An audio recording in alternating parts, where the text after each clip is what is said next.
So I'm curious about your thoughts, or if you guys have any questions about. Well, the this film. is the second time I've seen the film, and I just get choked up, you guys. This is amazing. Your story is remarkable. I'm glad you're doing so well today, and the world is better because we're both here. So thank you. But I do have the work is hardly done. But who was the woman singing Magic Touch? What's she doing anymore? Her name is Joyce Hahn, and she's still alive. But that clip we found at the CBC, Canadian Broadcasting Company. It's from the early 50s, and it's one. Not the Christian. I don't think they allow him near their studios. It's one single take of him hanging upside down and getting serenaded, and I don't think anybody, it was still on film. Nobody had seen that, I think, since it was first broadcast. And the minute we saw it, we were like, that's our movie. So I have a technical, go ahead. No, the interesting thing I find about that is there are cigarette butts on the studio floor. If you see that scene again, this was just simply a radio studio, and they put 2 cameras in it. This is the very beginning of TV, and it was so primitive. Well, you can see from the way we stumbled over one another and fell all over the place. And, but I did very well. So I was going to ask you, so is she's really singing, but to a recorded orchestra, or the other way around? Well, I don't remember, though. I really don't remember, because in those He days... was busy at the time. Well, wasn't she part of your act? No, I never met the lady before in my life. So, okay. Would, but then I could believe you. So you never, what, did you just look at the label of the record and determine how many seconds it was going to last? And then you Well, got her I together? practiced a bit. I hope so. confess, I practiced a bit. But was she lip syncing? Because in that old video, it's not clear. No, she was actually singing with me in person. So you looked at the record label, there's so many minutes and seconds, and you figured you could get out of a straitjacket in that amount of time. What's his problem? Because I got a specific question. Bill, you're asking the wrong question. The question is, what's the fastest he can get out of that? And then he just stretches it out to fill the song. That's what I was going to ask. That's not it. Do you listen? That's what a real conjurer will do. Exactly. So, There goes my whole act. so you got, how much extra time did you have to struggle to get her to that last note? I had done it a few times before that, Bill, so I didn't have any problem stretching it up. And I held on to the inside of the jacket for a while to make it a little longer. I confess. No, but it was beautiful. I mean, it's just, after you have a success like that, you got to go. Yeah, but I wish the cigarette butts hadn't Where would you rather the ashtrays or something? Yeah, something like that. Yeah, it would be neat. You know, in the good old days in New York, there was cigarette smoke everywhere. Oh, yeah. And people thought that when we banned cigarettes in New York City, the world was going to end. Restaurants would all go out of business. So it turned out not to be true. The opposite. Yeah, the opposite. The revenue actually went up. So I just wonder all the time, based on your life, how many other things we're so absolutely sure of that are wrong. Well, the sale of straitjackets has taken a dip. They know they can't depend on it. How long does it take? Do you read a book? How do you learn to get out of a straitjacket? You experiment. That's what you, and there are different straitjackets too, you see. Well, You have to be versatile, you know. That was a Pullman straitjacket, incidentally. That's actually the name of the straitjacket. I know them by name. You know, one thing that I love is that you guys met and bonded over astronomy, and Randy is this huge fan of space science, and you were approaching your art through Still, images. approach it through space exploration. But I remember when I was in the library and we started talking about space and all matters that have to do with it. He said, I have a quest at home. And he set it up. Telescope. A Yeah, Question, picture toss. a telescope, yeah. And he set it up in the front yard and calibrated it, and he said, look. And when I looked, it was Saturn with the rings. And I was like, oh my God. And I never seen through a telescope before. And it was amazing that it is really up there. It's not in the book, it's really up there.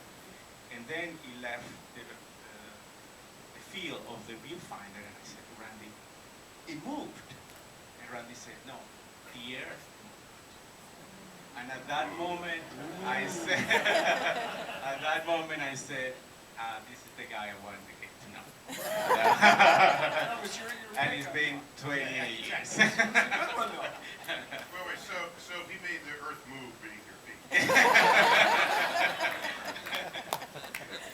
Another power I did not know you had. I have others, I'll tell you. It's a good use for astronomy, which I'll Yeah, make a there you note go. of. There you go. Well, I'd love to open this up to questions. Is there a mic set up?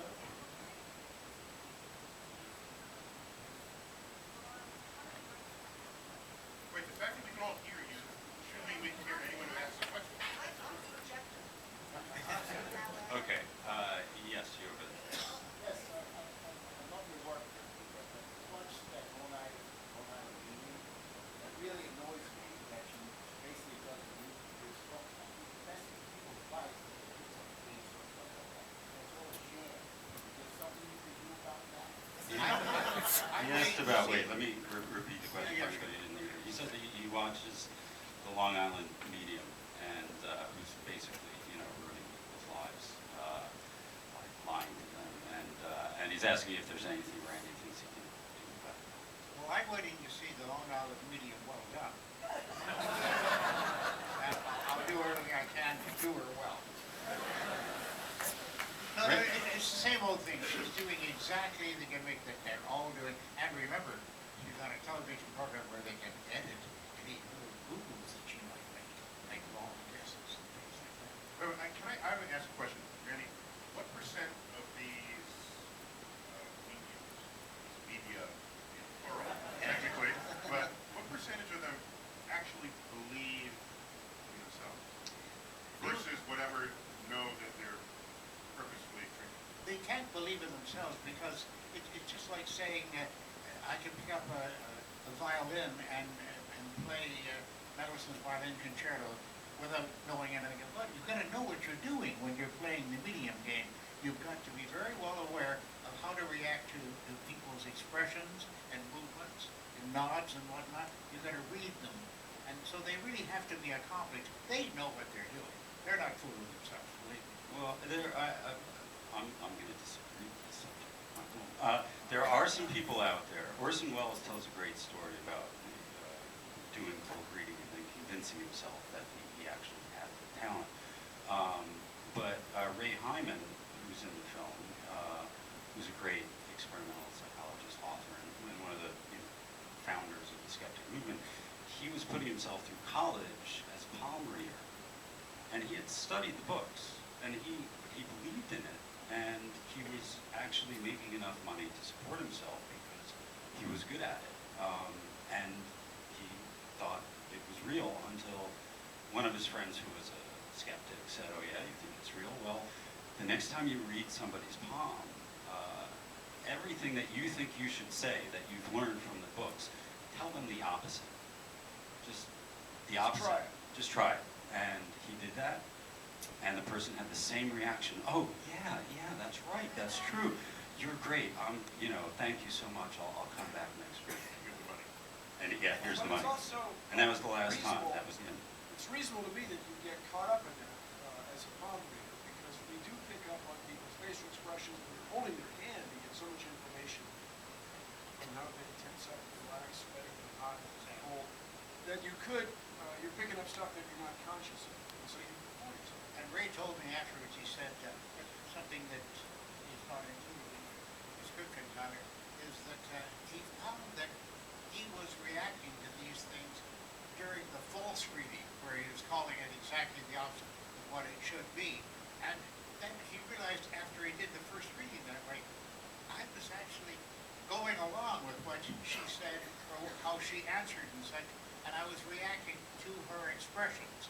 So he was cheating at the same time, but he must have been cheating the first time too. But he wasn't quite aware of it. It's very subtle. It's really very subtle. Yeah, a lot of people end up believing it.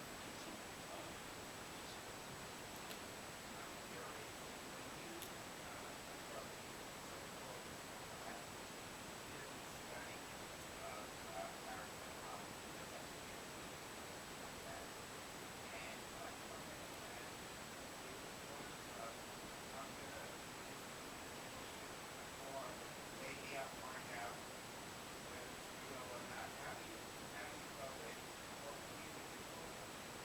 And when he approaches a legitimate study of parapsychology, does he go in to try to prove that it's bullshit? What's his approach as he goes in the first time? Well, I must say, it's rather peculiar. I don't accept the term debunker. I've often called it debunker.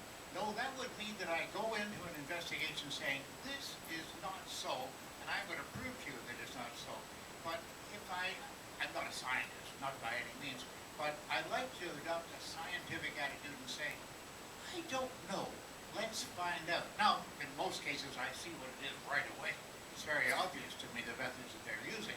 But I have to go into it saying, I just don't know. Let's find out. And I think that's a proper way to go about it as a pseudoscientist that I am.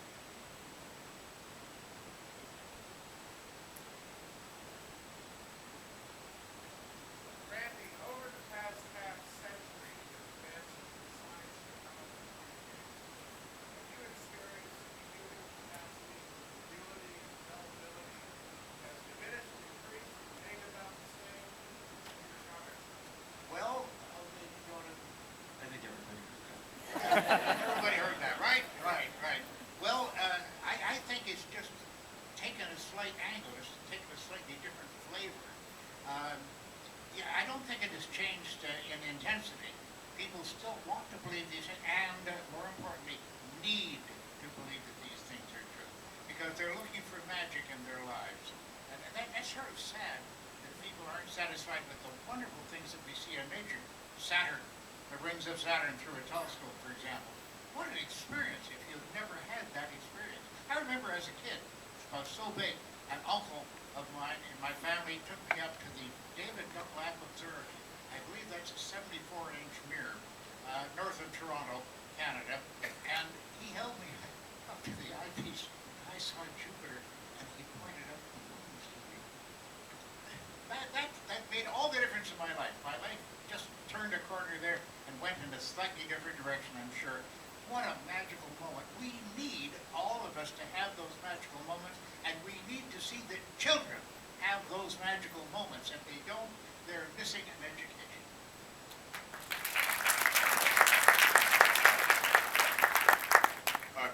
Jerry, I want to add that there are some indicators that there is a shift in people's susceptibility, paranormal, or rather, I would say, in their capacity to embrace science. It's all anecdotal, but the sum of these anecdotal facts, I think, are encouraging. When you consider, though they be caricatures, the fact that on the show The Big Bang Theory, scientists are the main characters, and it is the #1 show on television. Not the #1 sitcom, the #1 show. Show, yeah, it's beyond all categories. The #1 show on television.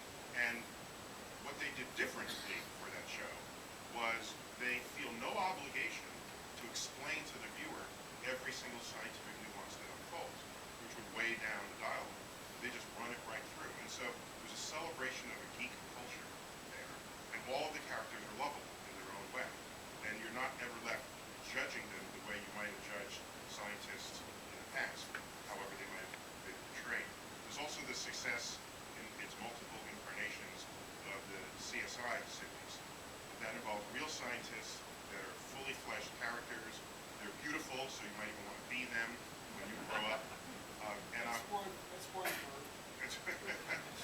And there was the show that was successful in 4, 5, maybe 6 seasons, Numbers. In fact, Bill Nye was a recurring character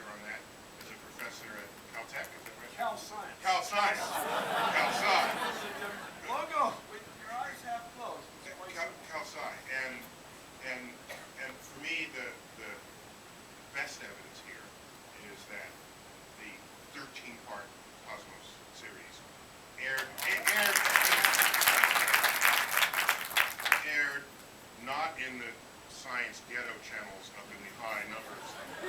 You have to wonder where to channel surf to find it. It aired on a major network, and of course that network was Fox, which has so many different demographics passing through. I don't think that could have happened. No network executive would have possibly agreed to do that. They didn't feel in their deepest depths of their heart that the public was ready for such exposure. So these are all anecdotal, but I think we are turning a corner. If you ever visit San Diego during Comic-Con, where hundreds of thousands of people descend, enjoying the fantasy of the science fiction, but at the end of the day, they know the difference between fact, between real science and pseudoscience. They do. Ask them. And so that is a movement. It is a generation of people coming up, mostly internet fluent, relative to people twice their age. So I have high hopes for the future of the country and everyone. But there's Fox News. Fox News is a surprising aspect of it. Yes.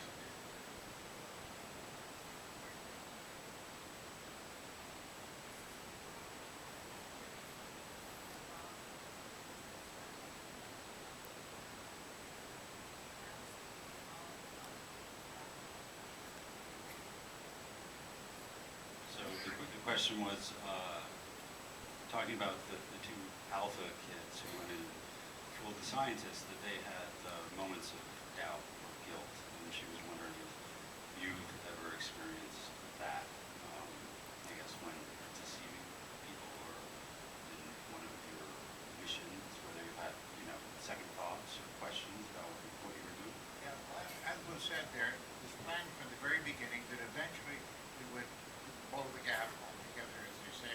And we had to postpone it for a couple of months because I had a major television program coming up.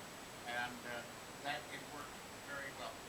That was a certain amount of apprehension for me and for the boys, as you can see. They were quite disturbed over that. And the news I have to add to that, which is not in the film, is that Professor Phillips, the fellow who was fooled by the kids, and was determined to be fooled by the kids. He ignored all the evidence against it. He has now said that he thinks they did have some psychic powers. He has to cling to his beliefs, because maybe it's just shameful for him to say, I was hornswoggled altogether. I don't know what the reason is, but he's back into the bag again.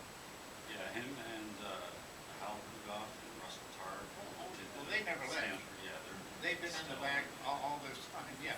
And they believe in Geller. They absolutely still believe in Geller. And Targ just wrote a brand new book on it, repeating all the same old stuff that I have people seriously and definitively, and he just put it back in the book and he ignored what I said. Did you use the word hornswoggled? Horn, you're in Manhattan right now, and so I'm sure I'm not alone in wondering what the hell that word means.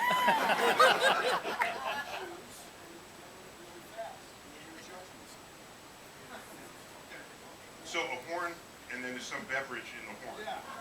Me, coffee's me. Me, and then you swoggle it, Swoggle it. which means drink fast, I guess. So we can make a gurgling sound. I'll tell you afterwards. But Davey, along this line, you were from time to time really troubled by Carlos. Yes. Especially when I was at the City Opera House and I opened the curtain and I saw the whole theater packed and there were people clasping their hands and just ready to, believe in me for no other reason besides the fact that I appear on television. And there was one point where I was following a guru, and that I took a lot of the characteristics of all the things that he did in his act, and that's part of what I did. And as I was looking at them, I was looking at me, and I said, my goodness, it's really interesting to see the dynamic of this charismatic figure and his audience. But there was a part of me that I knew that it was going to be real as a performance. It was a way to illustrate all of these things. But yeah, it was it was very uncomfortable simply because it's not part of my nature. But anyway, that's what Remember, happened. that's the same arrangement we had with the Alpha Kids. We would eventually reveal the whole thing, and that would be the impact. I felt that we had to construct a system, a GAF this way, in order to show people that it could be done. You could start from nothing, and we started with this gentleman as a performance artist. He's a painter, he's not a performance artist, but he learned the part rather easily, and he went all the way to Australia and did the thing and did it very effectively. So it can be done. You can start from scratch and create one of these bits. But the ethical thing to do is to say, but eventually we'll say, hey, friends, it was all a game. What was scary as well is how easy it was to create a code from scratch. Really, the only thing that was needed was the will, will to believe. And the rest is just the media playing into whatever it is that they are offering to them.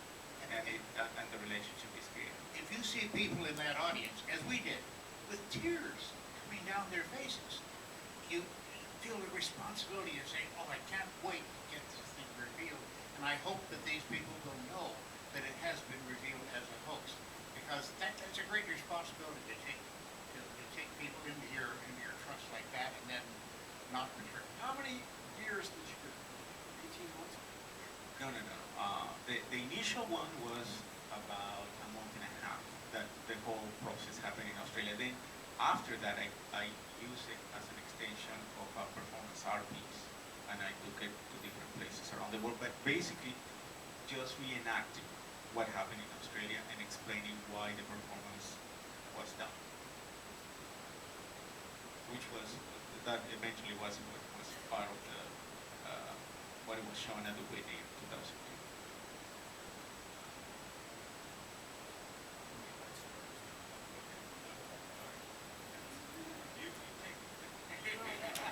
Felt bad, I felt bad. Stand up, let them hear you outside.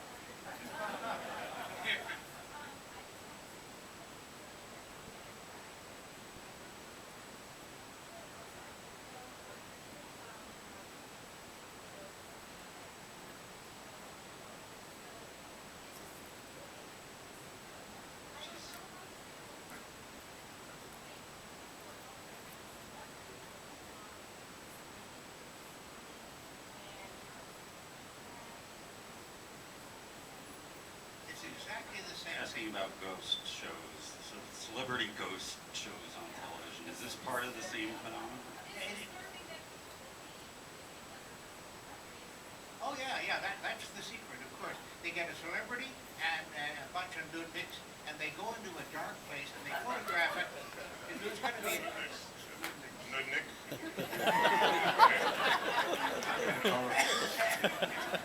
Rollicking good. It's going to be a creaky old place, you see. They never go to new houses.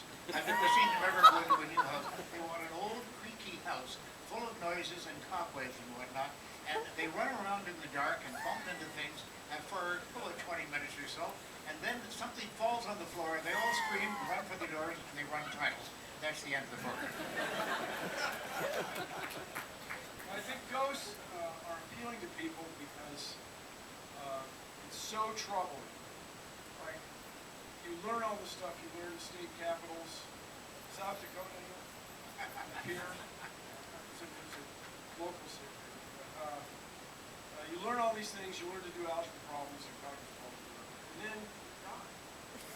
And it's so troubling. Now you tell me. Yeah, I know. And Randy, if anybody's going to pull it off, we're counting on you. There you go. I'll try. Just send us a message. We're crying out loud. Do what I can. Morse code with the books on the shelves. Oh, yeah. Or the ripples in the sand. This knows me too well. So, anyway, I just think that knowledge is so troubling for all of us.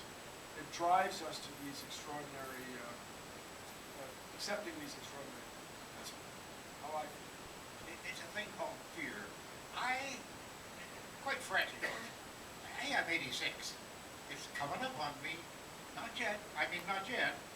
But I don't really have any fear of death because it's part of life.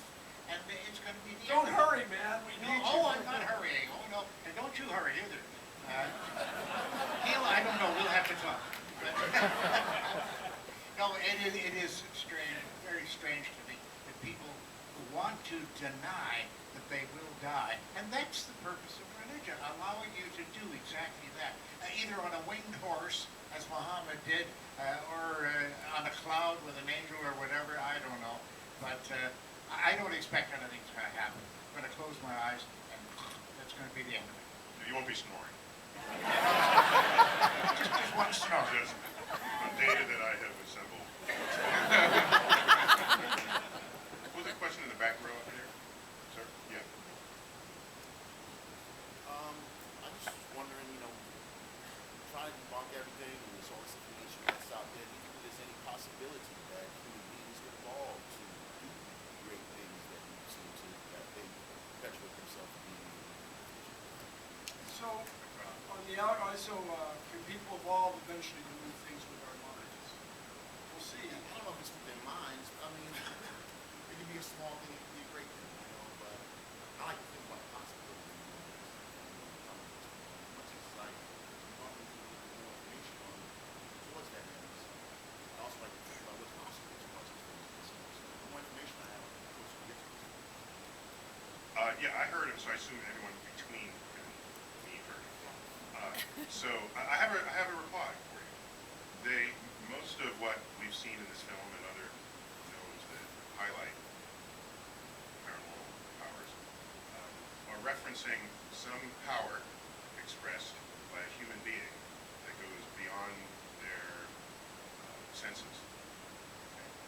We all have the same senses. Some people have a little more power in their senses, is the claim. And I would say that your question has already been answered because we have many powers beyond our senses, and those powers come from the methods and tools of science. We can probe whether there's electromagnetic fields in this room that your senses are not detecting. We can probe magnetic fields. We can probe ionizing radiation. We can probe polarization of light. We can probe things that your body cannot detect. And I can tell you that is out there. So it reminds me of when shortly after X-rays were discovered in 1895, they still call them Roentgen rays in Europe, of course. Shortly after that, people did a sensible thing. Those who believed in souls said, why don't we X-ray dying bodies? And right when they die, see if there's something emanating from the body. Because X-rays can penetrate the body without cutting it open. And as you can guess, there was no result given the experiments that they conducted. But we do have the power to see through walls. So we have all of these powers. And now you're saying, but you want the mind to do it. Your mind is limited by biology. Whereas the methods and tools of science are not limited by your human biology at all. However, Dr. T, Yes. Yes, my psychokinetic friend, yes. just for fun, what is, now may I have this number wrong? What is 94% of the universe? Yeah, it's up to 95. It's stuff we have no idea what it is. Okay. Dark matter and dark energy. So- we measure it. We have no idea what it is. So, I cannot help but wonder, since we observe these, when I was young, the universe was slowing down. It was a big bang. And then the universe is slowing, the universe is slowing down. And the question was, when is it going to stop? Is it going to be flat, asymptotic? But now, 2004, whatever the heck, now it's accelerating. Because, there's dark energy. That's why, dark matter. So is it reasonable, James? No. These are discoveries about the physical universe Okay, hang on. and not emanating from human biology. That's my only point. I just have a few more words. It's not Is deep. it reasonable that what we observe in deep space is happening here on Earth? We're completely unaware of it. Sure. Then is it reasonable that that's connected to Chaz's question? That there are, it's a frontier of science that where we're discovering things about the universe every day? Yes. What you're proposing is that your human physiology has powers over matter that we have not been able to use any of our methods and tools of science to decode. And I think that is so unlikely as to not bank on it. But you can certainly bank on the fact that methods and tools of science are continuing to find all these other things that go on. That's all I'm saying. Can I add? Oh, sure. I wonderful scientific company. I hesitate to chime in, but I was trained in genetics, and actually by a very talented scientist back there, Rodney Rothstein. And in terms of evolution, because he was asking about, might we evolve to that point, right, where we have these other powers, and That's not how evolution works. Yeah. Evolution doesn't work that way. You can't just say, gee, I wish I had this ability, and then the whole species evolves to have it. You know how you evolve to have something? It's because everyone dies. All right? In fact, no organism ever evolves. There's a species that evolves because everyone who does not have the property to survive dies. That's how evolution works. It's not, oh, we adapt and conditions change, so we adapt. No, it kills everybody except you. Okay? So then you can survive the cold or the heat. Get ready for that, of course, or anything else. And so what you're asking is there some property about anything that psychokinetic people are declaring where some force would operate in the world where everyone without that talent would die. And if you have that talent, you survive, and then their offspring are all telekinetic or psychokinetic. Was that the word? PK. PK, Yeah. Because it has to be able to kill everyone who doesn't have it. Or you have to be highly fertile if you have it. very fertile. Very fertile. you remember Omni magazine in the 70s we'd all evolved. 80s, I think, right? Okay, 80s or 70s. We'd all evolved to have like little holes instead of mouths because we were drinking through straws, right? Is that the future? We'd all have big fingers to push the buttons. Well, Well, they know you need thumbs later on, right? So but I just remember in the Outer Limits, when you're a young person, very compelling science fiction show. In the future, everybody has big skulls or elongated brains. Except for forgetting you would kill your mother being born with such a large head. Well, you don't know, maybe it comes on That later. takes out the... It doesn't get expressed till later on. Let's take another. Yeah. Yes, ma'am.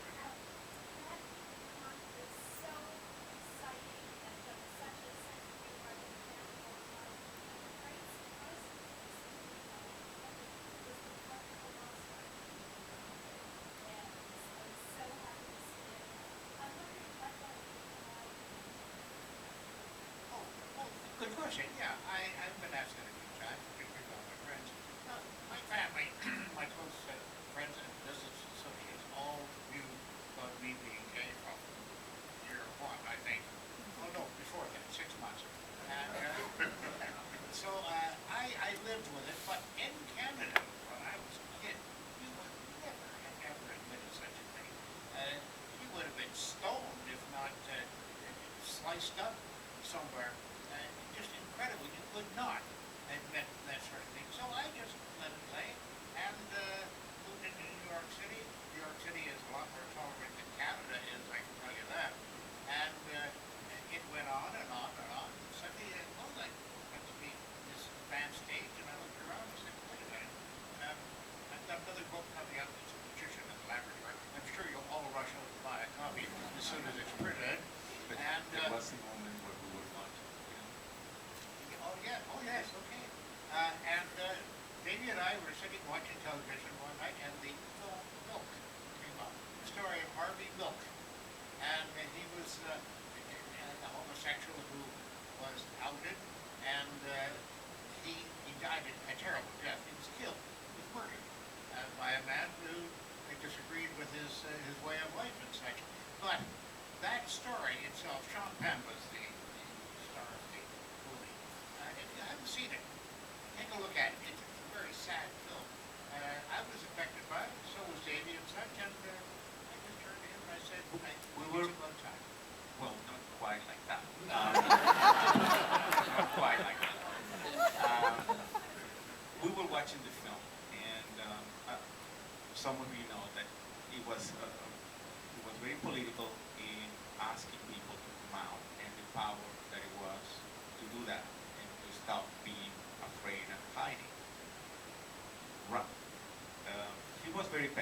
next day, he hands me out this paper and gave it to me.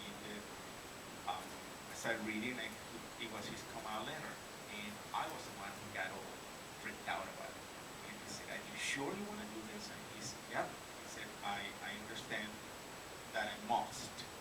But I was the one who just, man, with all the tractors and how is this going to play out? Blah, blah, blah, blah.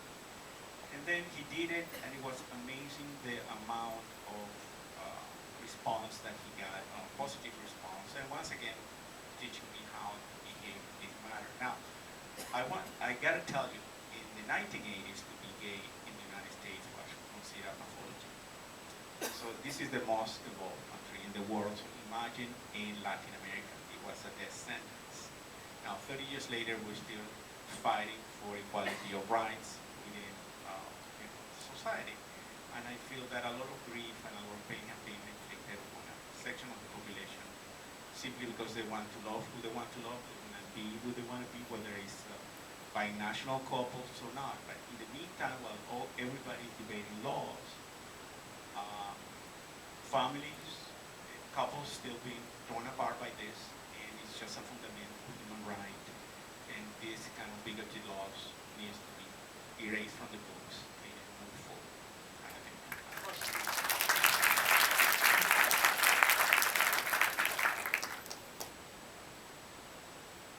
We can take two more questions if we answer each of them in half the amount of time. Right, the math works out on that.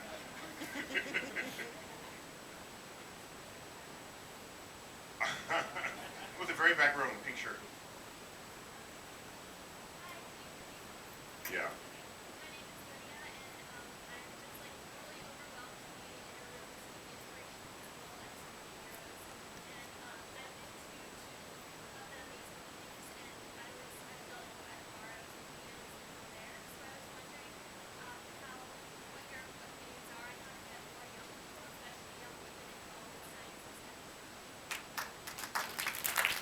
And how old are you? 20. The longest journey starts with a single step. So, are you in science right now?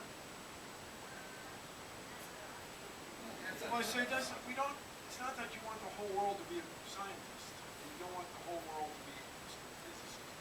You don't want, I can tell you, you do not want the whole world. I can tell you right now, you do not want a world full of engineers. That I can assure you. But what we want is everybody's appreciation. And so, it sounds like you do. And by the way, you say secular humanism? Is that still what we say? I don't know whether that's fashionable at the moment or not. Two syllables for me. Yeah, so I can tell you that 40% of people under 30 in the U.S. consider themselves religious. And that's certainly, well, Step forward. yeah, well, it's a different number than it was when I was your age, I'll tell you. So you're part of the future. You say Lydia, you change the world. Go, Lydia. Well, Yes, what was I going to say? I have no idea. Go ahead, please. No, we're just trying to get that second question in half the time.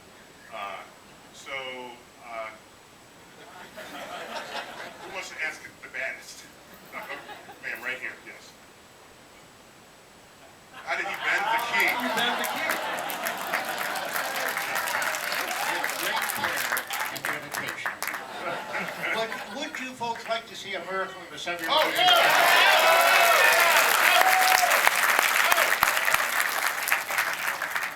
Oh, yes, the horror forced into it. Oh, please, the amazing Randy. Oh, won't you please show us your great psychic abilities? I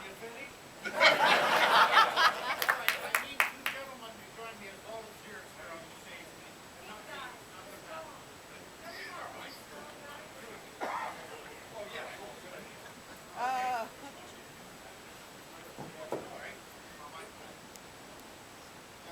These two gentlemen have volunteered to help me here, and do either one of you by any chance have a piece of rope about that one? I know a guy. Well, by a strange and somewhat contrived coincidence, I